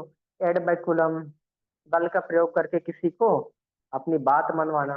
एक बता दो, अपील टू अन क्या बोलते हैं, qualified authority. Appeal to authority ये बोलते हैं ना।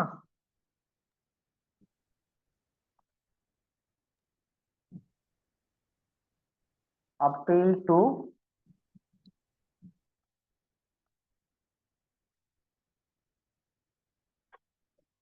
अथॉरिटी।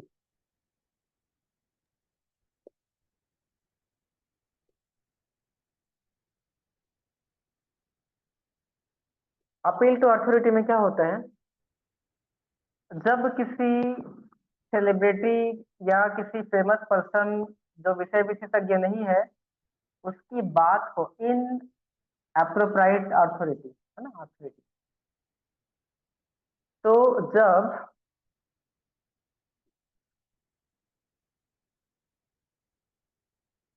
अनक्वालिफाइड अथॉरिटी की बात पे भरोसा कर लिया जाता है, तो अनक्वालिफाइड अथॉरिटी को क्या बोलेंगे, हिंदी में हम इसे क्या बोल सकते हैं,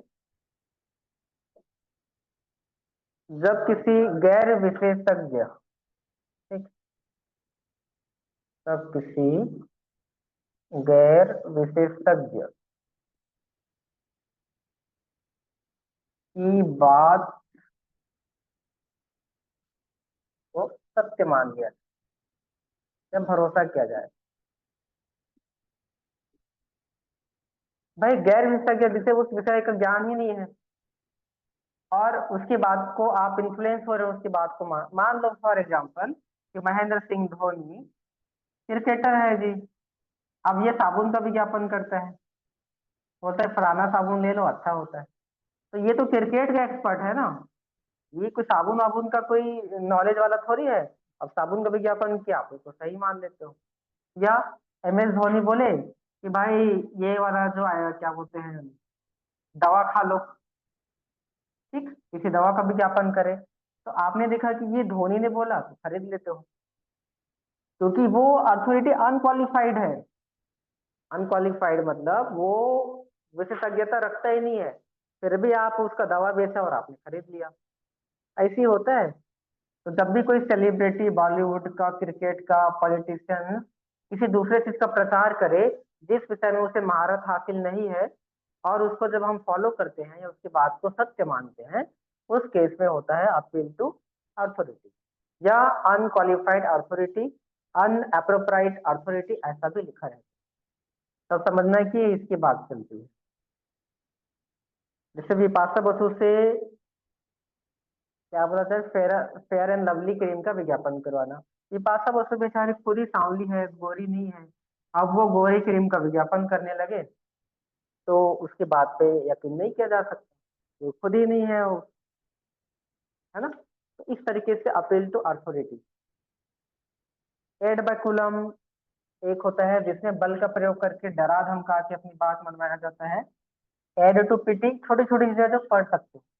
एड टू पिटी में क्या होता है, दया की अपील, जब इमोशनल अत्याचार करके अपनी बात को मनवाया जाता है। जैसे कि इंडियन आइडल वगैरह में जाते हैं तो बोलते हैं कि मैं बहुत गरीब हूँ, मेरे घर में कमाने वाला कोई नहीं है, तो मुझे गाना तो नहीं आता लेकिन मुझे इंडियन आइडल का खिताब दे दो। तो भाई आपने इमोशनल तरीके से, या कोई बच्चा है मान लो, एग्जाम में क्या लिख के आया, एग्जाम में लिखा कि मेरी मम्मी बीमार रहती है, मेरे एक्सीडेंट हो गया था, मेरे घर में पैसे नहीं है, तो मुझे पास कर दो या नंबर ज्यादा दे दो।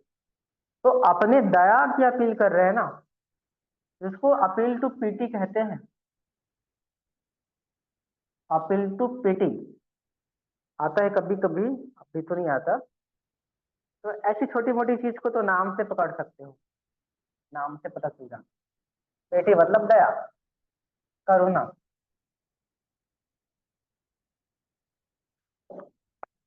अब बताओ, बन जाएगा? जी सर। कभी कभी ना एक एक आध दो चीज ऐसे आते हैं। फॉल्स डिलेम्ना करके एक आध बार आया हुआ है, डिलेमा करके। डिलेमा मतलब कि ना भ्रांति, मतलब कि दो स्थिति पे फंसा देना। एक तो फॉल्स कॉज आता है, एक आता है फॉल्स डिलेमा। ये दो चीजें आती है ना। फॉल्स कॉज गलत कारण से, किसी गलत कारण से, है ना, किसी गलत कारण से किसी चीज को जज करना,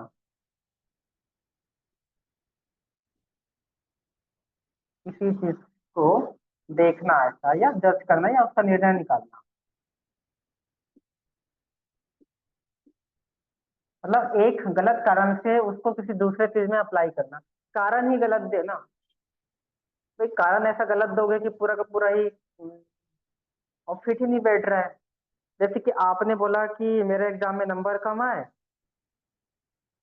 क्योंकि मैं बीमार था, ऐसा कुछ भी था, ऐसा बोल दिया। या आप बोलते हो कि मैंने लिखा था उसमें, आप बोल सकते हो मेरी कॉपी चोरी हो गई। कुछ भी ऐसा बहाना करना जो एकदम गलत हो, एकदम अपोजिट रहता है। ये तो मैं तो थोड़ा सही से एग्जाम्पल नहीं बना पाया। सब देखते हैं एग्जाम्पल आया हो। फॉल्स फॉल्स मतलब ना, कारण ऐसा देना जो एकदम अपोजिट लगे आपको। सोचता हूँ मैं इसका। फॉल्स कॉज के लिए हम बोल सकते हैं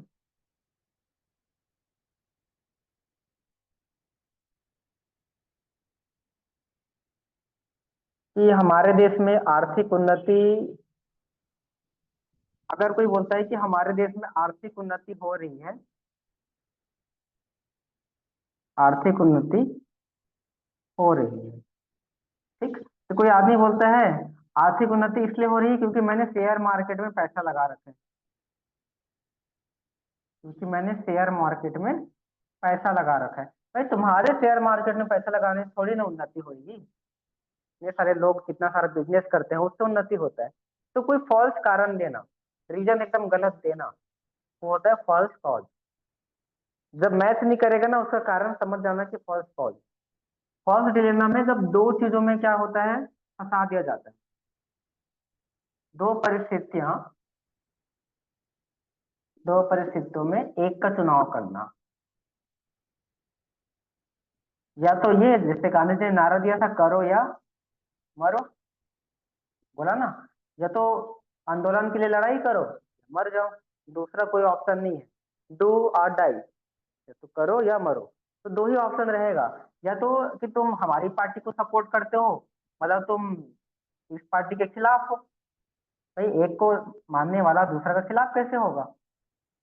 तो इस तरीके से फॉल्स डिलेम्ना होता है जब आपको दो परिस्थितियां दी जाती।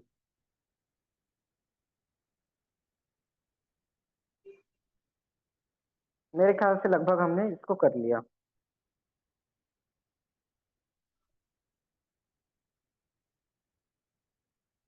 अब बताओ, अब क्या दिक्कत है इसमें, किसी टॉपिक में पहले सीखा।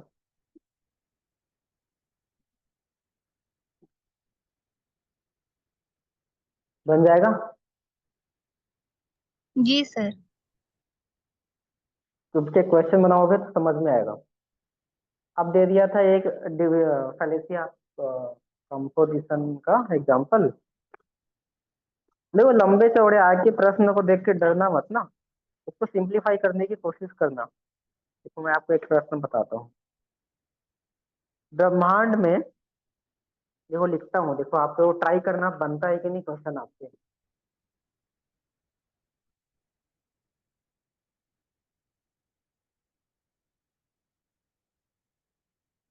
पढ़ तो लिया, अब उसको क्या अप्लाई कर पा रहे हैं क्वेश्चन?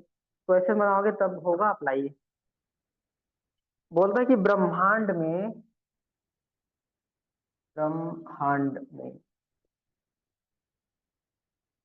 सभी परिघटनाएं सभी परिघटनाएं नैतिक मूल्यों से संतृप्त या सरोबार होती है।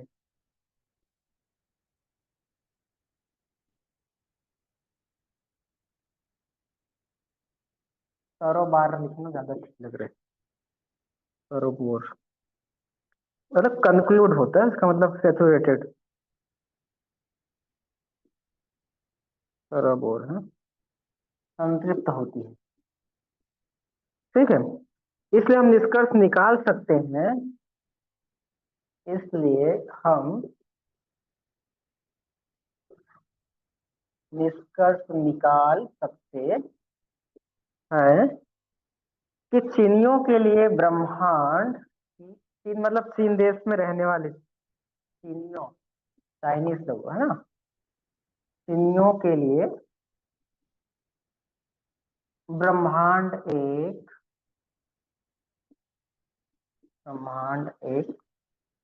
नैतिक ब्रह्मांड है।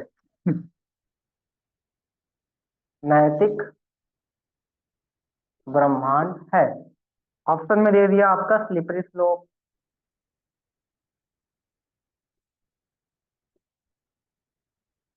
fallacy ऑफ बेगिंग क्वेश्चन,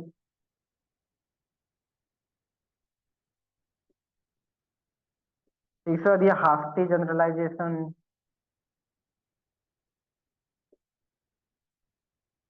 चौथा दे दिया फेलिसी ऑफ कंपोजिशन। क्या होगा आंसर?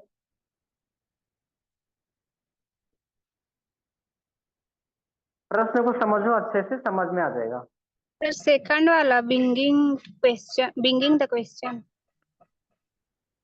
बेगिंग द क्वेश्चन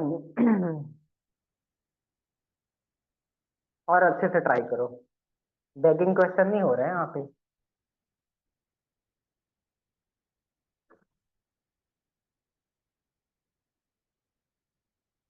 ब्रह्मांड में सभी घटनाएं नैतिक मूल्यों से सराबोर होती है, इसलिए हम निष्कर्ष निकाल सकते हैं कि चीनियों के लिए, इसमें तो चीनी चीनी वाला चीज नहीं आया ना, बेगिंग क्वेश्चन में दोनों में सेम चीज रिपीट होता है। चीनी शब्द देखो नीचे में ही आया, ऊपर में नहीं आया है। तो बेगिंग क्वेश्चन में ना रिपीट होता है सेम, कंक्लूजन में जो हो वही निष्कर्ष में लिखा रहता है। लेकिन यहाँ पे तो चीनी शब्द नीचे में लिखा है, ऊपर में कहाँ चीनी लिखा है। नैतिक सर मूल्य तो चलो लिखा है। सर ये डी वाला होगा क्या? हाँ, डी वाला होगा, फेलेसी ऑफ कंपोजिशन होगा। क्यों होगा? ब्रह्मांड में जो चीज होता है ना, ब्रह्मांड में नैतिक मूल्यों का मतलब मूल्य होता है, इसलिए चीनी चीनी भी तो ब्रह्मांड का हिस्सा है ना। ब्रह्मांड मतलब कि यूनिवर्स। इसमें एक छोटा सा देश है चाइना, है ना, तो चाइना भी तो इसी का पार्ट हुआ ना, होल का पार्ट है चाइना। तो इसलिए तो ब्रह्मांड में जो नियम लागू होते हैं वो चाइना में भी लागू होते हैं। तो फ्रॉम होल टू पार्ट ऐसा चल रहे हैं हम यहाँ पे, होल से पार्ट की तरफ आ रहे हैं ना, ब्रह्मांड से चाइना देश की तरफ आ रहे हैं। हो रहा है ऐसा, जो नियम ब्रह्मांड में लागू होता है नैतिक मूल्य, वो चीनी देश में भी लागू होता है, चाइना देश में भी। तो ब्रह्मांड में जो घटना लागू होती है, जो मूल्य, चाइना में भी होता है। तो ब्रह्मांड से चाइना की तरफ आए, यूनिवर्स से चाइना, तो कंपोजिशन का हुआ ना। पहले से आप कंपोजिशन, छोटे छोटे को मिला के बड़ा बनाना। कंपोजिशन मतलब कि संग्रह का दोष, संग्रह मतलब होल में जो होता है वो पार्ट के लिए सही होता है, whole to part. Fallacy of composition हम कहेंगे।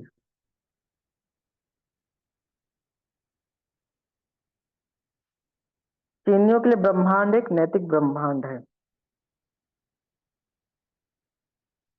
तो चीनी के लिए है तो पूरे ब्रह्मांड के लिए है वो चीज। चीनियों के लिए ब्रह्मांड एक नैतिक ब्रह्मांड है, और चीनी के लिए है तो पूरे ब्रह्मांड में लागू है।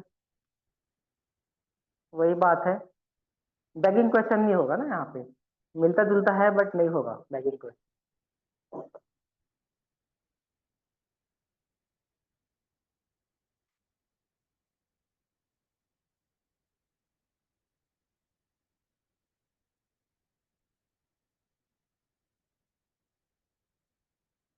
चलो, वीक एनालॉजी।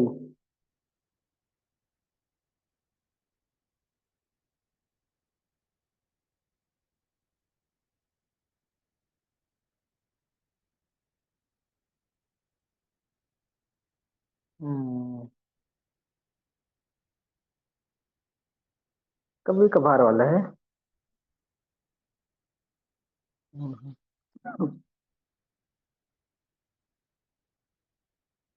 मॉडस टोलेन और मॉडस पोलेन बचा है।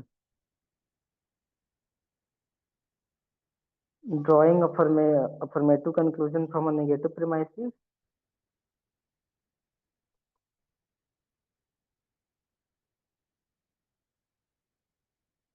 तो वही हुआ, तो हमने अभी पढ़ा था ना, एक्सक्लूसिव प्रीमाइसेस, नेगेटिव से पॉजिटिव निकालना। ये हो गया, तो कर लिया। और चलो, एक क्वेश्चन हो गया।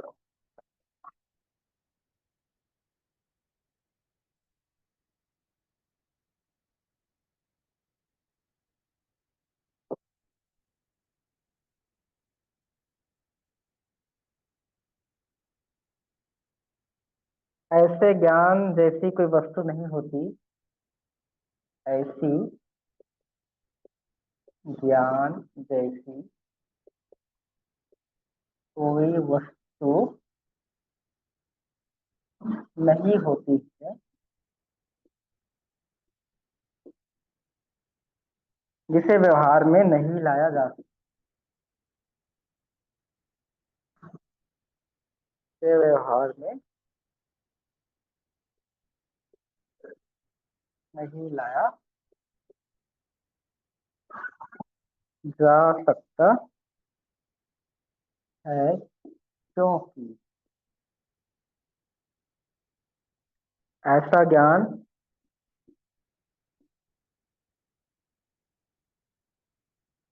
वास्तव में ज्ञान ही नहीं है।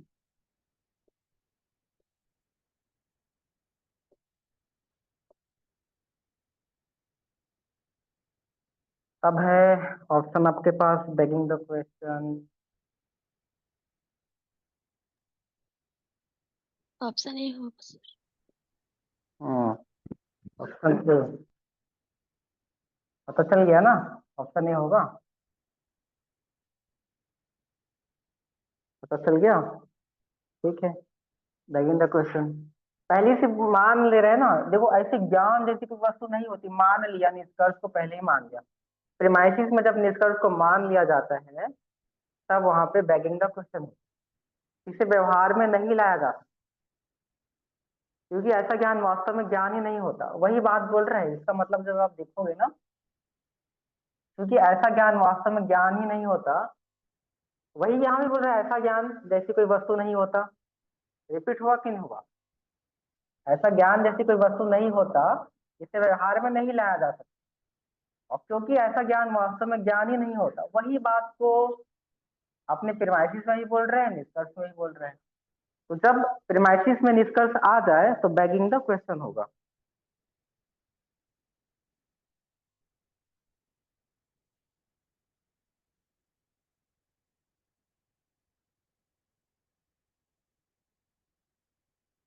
चलो, एक और क्वेश्चन है।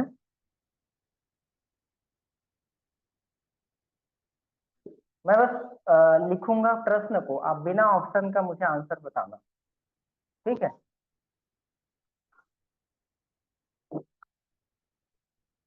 ऑप्शन की जरूरत नहीं पड़नी चाहिए आपको। आपका कथन, ठीक, कि मुझे कोने पर स्थित दुकान से स्थित दुकान से चॉकलेट चुराना बंद कर देना चाहिए। चॉकलेट चुराना बंद कर देना चाहिए, ठीक, अच्छा नहीं है, नहीं है। आपने स्वयं मुझे आपने स्वयं मुझे ठीक 1 माह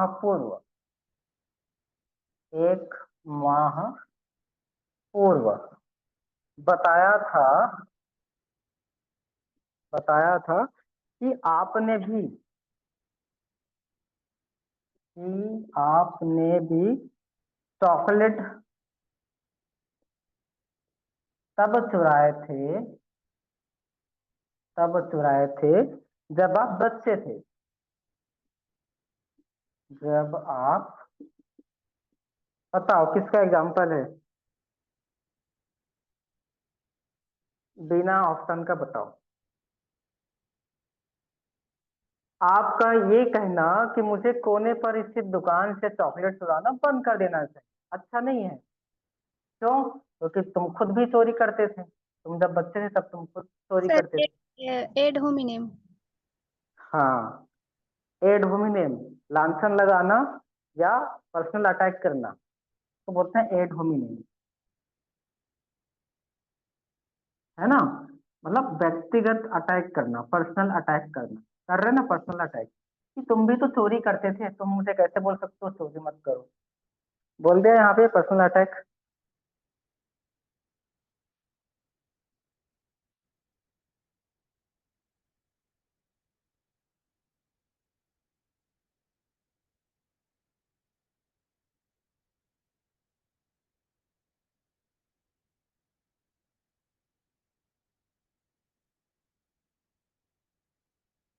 चलो एक और ट्राई करना।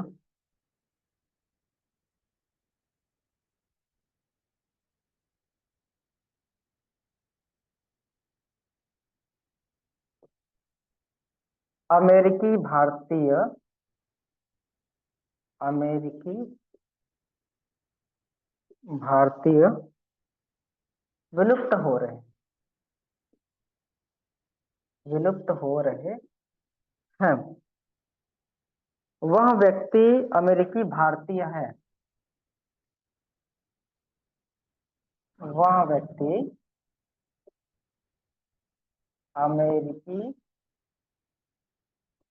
भारतीय है, इसलिए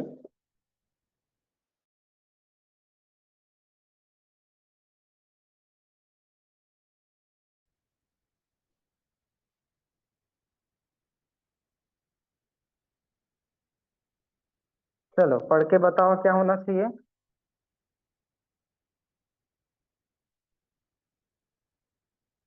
ऑप्शन लिख दो, रेड हेरिंग, आस्टी, बेगिंग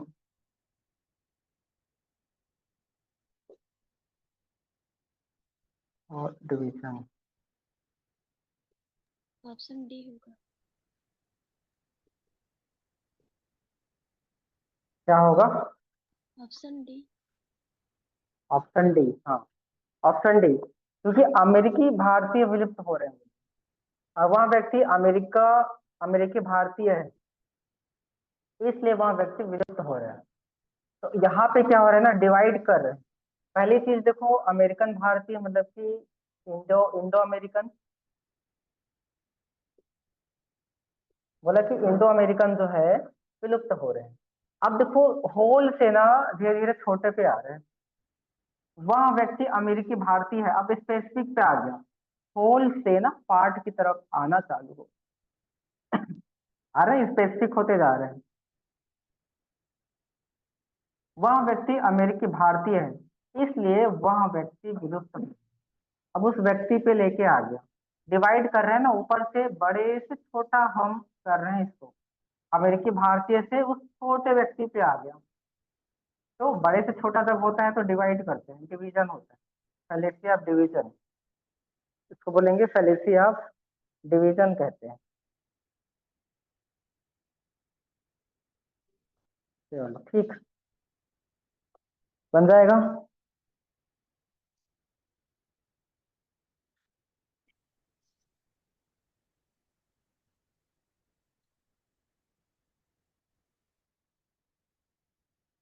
ठीक।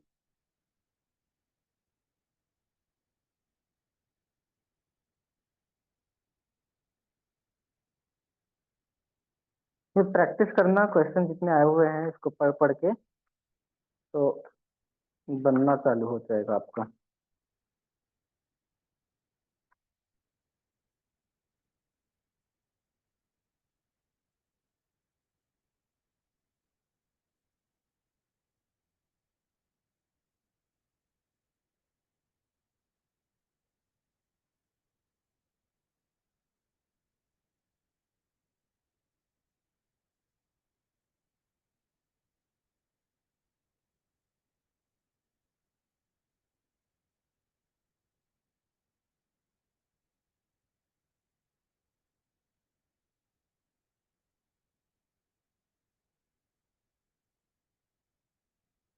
आपको डिस्ट्रीब्यूट करना आता है टर्म्स को? डिस्ट्रीब्यूशन करना आता है टर्म्स जो होते हैं उस पे क्या आप ना मिडिल टर्म की फैलेसी, माइनर टर्म की फैलेसी और मेजर टर्म की फैलेसी को बना सकते हैं। तो डिस्ट्रीब्यूशन अगर आपको पता चले कि डिस्ट्रीब्यूशन कैसे काम करता है, जैसे ऑल का case, all S R P, जब डायग्राम बनाते हैं तो सारे एस पी होते हैं, है ना। तो पी देखो ये कुछ बड़े गोले के अंदर आ गया, छोटा जो सब्जेक्ट है प्रेडिकेट के अंदर आ गया, तो अपने आप में ये जो इसके अंदर समाहित हो गया ना, सब्जेक्ट जो होता है ना इस पर डिस्ट्रीब्यूट होता है, डिस्ट्रीब्यूट होता है। और प्रेडिकेट अनडिस्ट्रीब्यूट बाहर है, वो प्रेडिकेट अनडिस्ट्रीब्यूट। वैसे जब नो की बात करें, नो एस आर पी, तो दो अलग अलग बनेगा गोला, सिंगल सिंगल गोला बनेगा। नो एस आर पी, कोई भी एस पी नहीं, तो दोनों गोले अपने आप में पूरे हैं, तो दोनों के दोनों डिस्ट्रीब्यूट होता है, ये भी डिस्ट्रीब्यूट, ये भी डिस्ट्रीब्यूट होता है।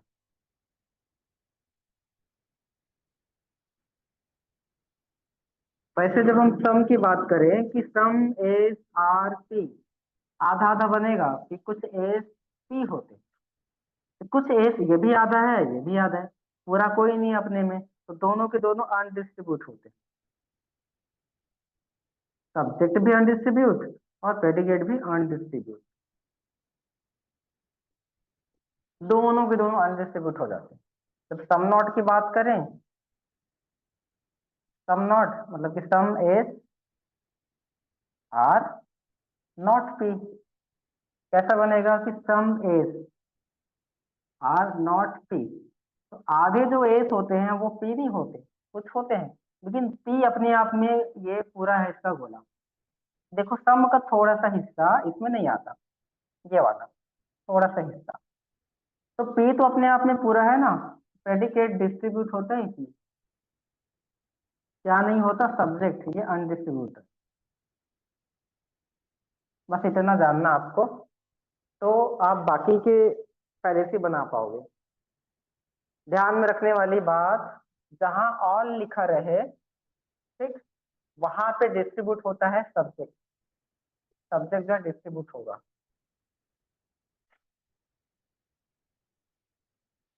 जहां पे नो लिखा रहे वहां पर भी डिस्ट्रीब्यूट होंगे, नो लिखा रहे वहां पे क्या क्या होगा, दोनों सब्जेक्ट प्लस प्रेडिकेट दोनों डिस्ट्रीब्यूट होंगे, ठीक।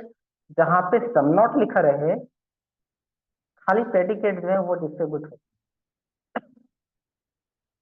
जहां पे सम लिखा रहे वहां पे दोनों अधूरे हैं, तो दोनों के दोनों अनडिस्ट्रीब्यूट, ऐसा याद रख लो।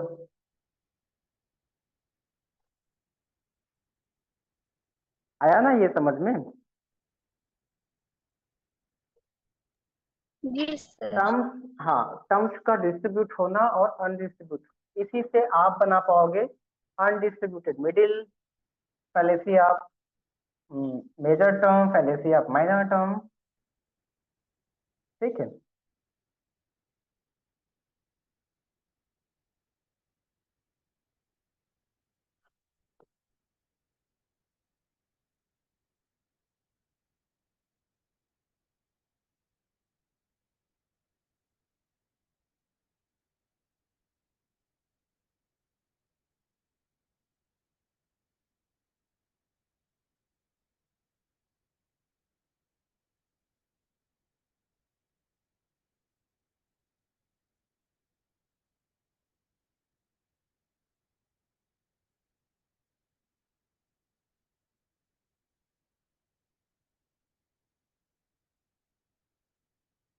ठीक, आज के लिए मेरे ख्याल से इतना काफी रहेगा। बाकी फिर क्या है, अब ज्यादा हो जाएगा तो मिक्स हो जाएगी। बाकी चीजें हम कल से, तो पहले से बची हुई है ना इसका, अनडिस्ट्रीब्यूटेड मिडिल, और आपका illicit major term, minor term, और मोडस टोलेन, मोडस पोनेन, मतलब कि affirming the incident, denying the incident. ठीक, ऐसे होते हैं क्वेश्चन जो आते हैं, उसको अपन कल देखते आराम से करेंगे। आज को इतना रिवीजन कर लेना, क्वेश्चन बना के देखो आज जितने आए हुए हैं। इस तरीके से हम बाकी जो चीजें हैं वो आगे की क्लासेस में करेंगे। ज्यादा प्रेशर लेना नहीं है, बहुत समय है अभी तो दिसंबर का आया नहीं है कुछ, तो सीखते हुए आगे बढ़ना है। प्रैक्टिस करो, सीखो, और समझ में आए तो पूछते चलो। टाइम बहुत अच्छा है अभी तैयारी करने के लिए, है ना, अभी समय है तो तैयारी अच्छे से करना आप लोग। बाकी अगली क्लास में करेंगे, तो आज के लिए इतना ही। क्लास अभी साइन ऑफ करते हैं आज का। ठीक है। Thank you sir. ओके।